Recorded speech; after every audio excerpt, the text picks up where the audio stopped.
not trying to attract them. If we have a problem, then we have us. It's our mentality. And then we are not the enjoyer. Krishna is the enjoyer. And then try to see them as a part of Krishna's beauty.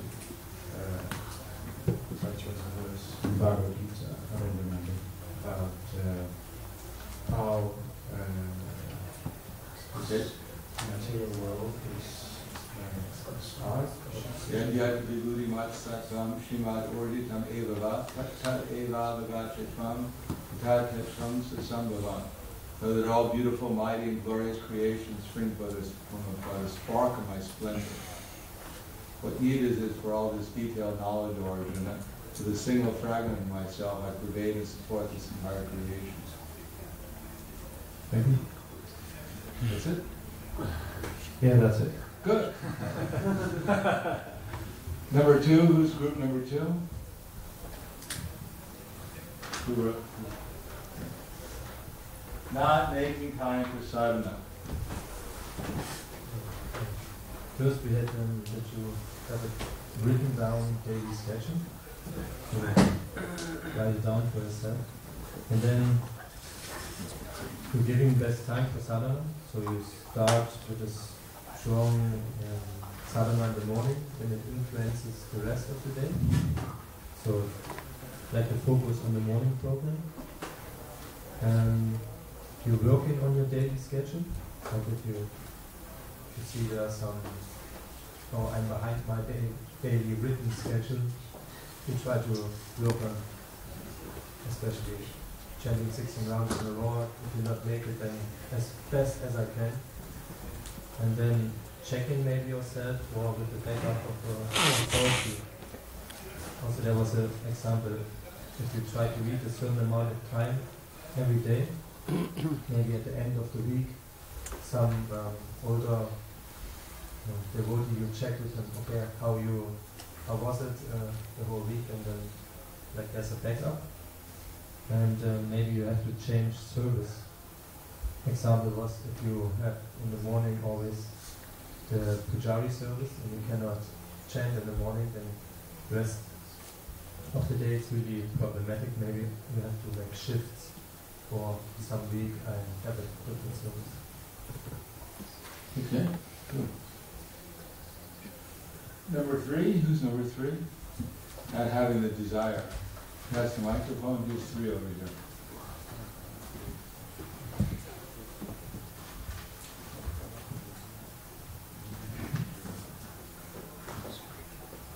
So the first one we've got here is associating with those who do have a desire. Contagious spirit. Praying for the desire. Just doing it anyway. As that book, feel the fear and do it anyway. So just do it even if you don't have a desire and you'll get a desire. Seeking the blessings of the Vaishnavas. Understanding the necessity to have a desire. And how fortunate we are to have the opportunity to engage in devotional service.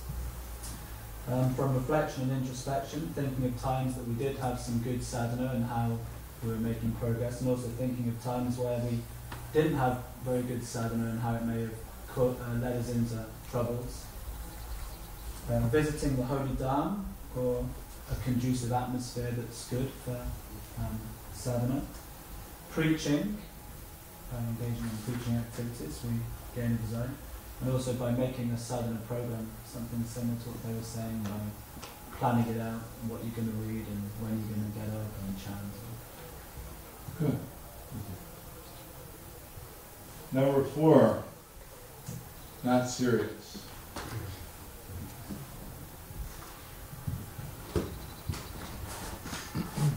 So for not serious, our group came up with get inspired through hearing, philosophy, and lectures.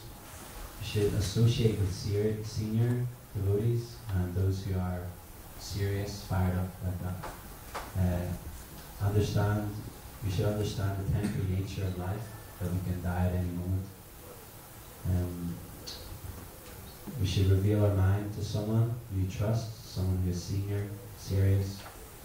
We should engage in some introspection.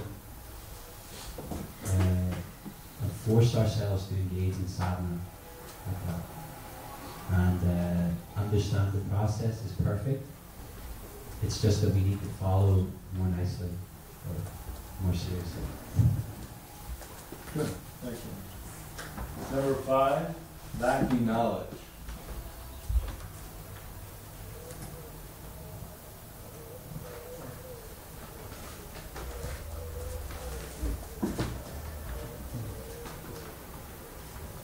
So, ways to counteract lacking of knowledge.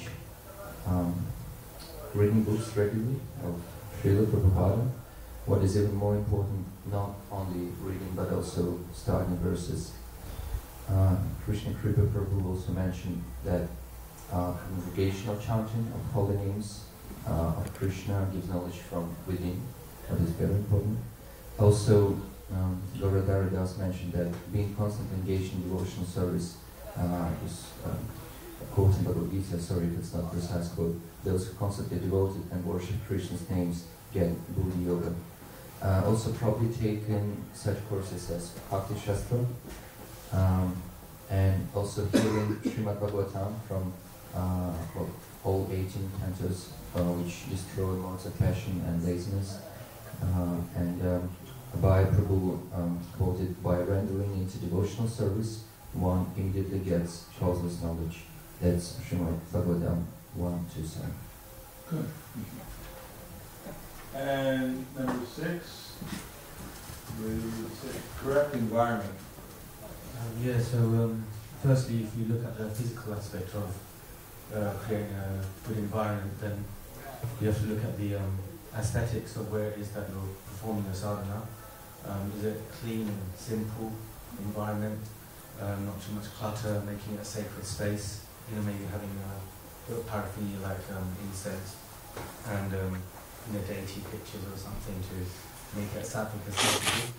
On a wider level, if you can in your capacity determine where the location is where you're performing the sadhana, then if you can make it in a nice, what community are you in, what kind of area it is that you're located in, and also within the actual environment, obviously when you're with devotees, keep regulated timetables so that if you're doing certain duties, then it doesn't. If you're cleaning, then it has to be a certain time, otherwise if a certain person is performing the sadhana and there's dirty dirt around, it could affect the sadhana. And making pledges to each other, because this could create a more conducive environment for sadhana, gives you cohesion, because that can spur each other's sadhana on. Don't chant the rounds in front of your computer with the internet, with Windows, Windows Explorer running. That's good. Thank you. And then the last one, number 7. What is number 7? Committing offenses. So, how to avoid committing offenses? We came up with many points.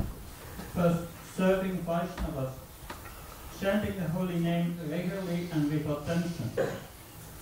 Do everything what you do it with care and attention. Be conscious of your position as a humble servant, using all situations as a chance to serve. Then education, so that one becomes aware what are offenses. Take regular feedback from seniors. Be tolerant. Ask forgiveness from devotees who you think having offended. Be aware that one's progress in devotional service depends on the mercy of devotees. Have a good sadhana and cultivate friendship with other brahmacharis in the ashram that will avoid offense.